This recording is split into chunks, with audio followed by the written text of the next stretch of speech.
ಅವತ್ತು ಆ ಬಿಲ್ಡಿಂಗ್ ಏನಿದೆ, ಇವ್ರು ಯಾವಾಗ ನಮ್ಮ ವಕೀಲರು ಹೇಳಿದ್ದಕ್ಕೆ ವಿರುದ್ಧವಾಗಿ ಒಂದು ಅರ್ಜಿ ಹಾಕಿಸ್ತಾರೆ ಹೈಕೋರ್ಟ್ ಡಿಸಿಷನ್ ಕೊಟ್ಟು, ಇದು JDS JDU ಸಂಬಂಧ ಇಲ್ಲ, ಕಾಂಗ್ರೆಸ್ಗೆ ಹೋಗ್ಬೇಕು ಅಂತ ತೀರ್ಪನ್ನು. ಅವತ್ತು ನಾನು ಹೇಗೆ ಬೆಳಿಗ್ಗೆ 6 ಗಂಟೆ ಒಳಗೆ ಖಾಲಿ ಮಾಡಬೇಕು ಆಫೀಸ್. ರಮೇಶ್ ಕೂಡ ಇಲ್ಲ, ನಮ್ಮ ಜವರೇಗೌಡ ಇರಬೇಕು.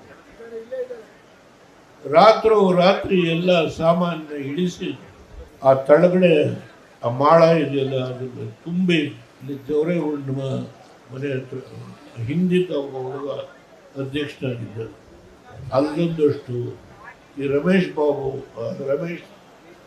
ಅವನ ಮನೆ ಹತ್ರ ಒಂದು ಗೋಡನ್ನು ತುಂಬಿ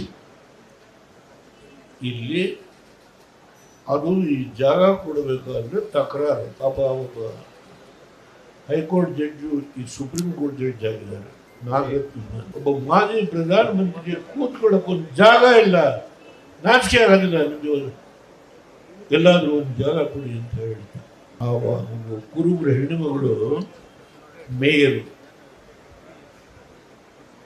ಭಾರತೀಯ ಜನತಾ ಪಾರ್ಟಿ. ಆ ಹೆಣ್ಮಗಳು ನಮ್ಮ ಜೊತೆ ಇದ್ರು.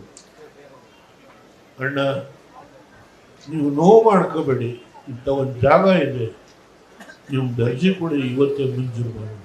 ಆ ಹೆಣ್ಮಗಳು ಮಂಜೂರು ಮಾಡಿದ್ರೆ ಇವರಿಗೆ ಗೊತ್ತಾಗೋಯ್ತು ನಮ್ಮ ಈಗಿನ ಮುಖ್ಯಮಂತ್ರಿಗಳಿಗೆ.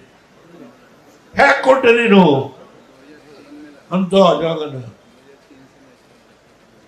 ಅವನ ಕಾರ್ಪೊರೇಷನ್ ಕಮಿಷನ್ ಓಡಿ ಮೈಸೂರು ಓಡ್ತಾನೆ ಹೇಳಿದ್ರು. ಆಮೇಲೆ ನಮ್ಮ ಪಕ್ಷದ ಅಧ್ಯಕ್ಷನಾಗಿದ್ದ ಹುಡುಗ ಅವನಿಗೆ ನಮ್ಮಲ್ಲಿ ಬಂದಿದ್ದಾರೆ. ಅವನು ಹೋಗು ಧರಣ ಕೂತ್ಕೊಳ್ತೀವಿ, ಗೌಡರು ಬರ್ತಾರೆ ಈಗ ಅಂತ ಹೇಳಿದ ಮೇಲೆ ಸಂಜೆ 6 ಗಂಟೆಗೆ ಆರ್ಡರ್ನ ರಿಲೀಸ್ ಮಾಡಿ ಬಂದೆ. ಒಂದು ಕಲ್ಲಿತ್ತು ದಬ್ಬದ್ದು, ಅದರ ಮೇಲೆ ಕೂತ್ಕೊಂಡು ಕಣ್ಣಲ್ಲಿ ನೀರು ಸುರಿಸ್ತಾ ಇದ್ದೆ. ಎಂಥ ಸ್ಥಿತಿ ಬಂತು ನನಗೆ.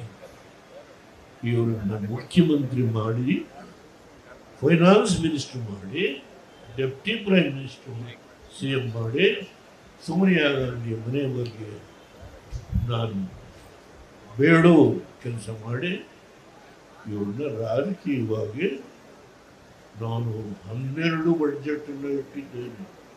ಹಣಕಾಸಿನ ಮಂತ್ರಿ ಮಾಡೋದನ್ನು ಹೆಗ್ಡೆ ಅಲ್ಲ. ಇವತ್ತು ನಮ್ಮ ಬೊಮ್ಮಾಯಿ ಸರ್ಕಾರದಲ್ಲೂ ಅಲ್ಲ, ಹಣಕಾಸಿನ ಮಂತ್ರಿ ಮಾಡಿದ್ದು ಇಲ್ಲಿ ಕೂತಿದ್ದೇನೆ. ನೆನೆಸ್ಕೋಬೇಕು ನಡೆದು ಬಂದ ದಾರಿ.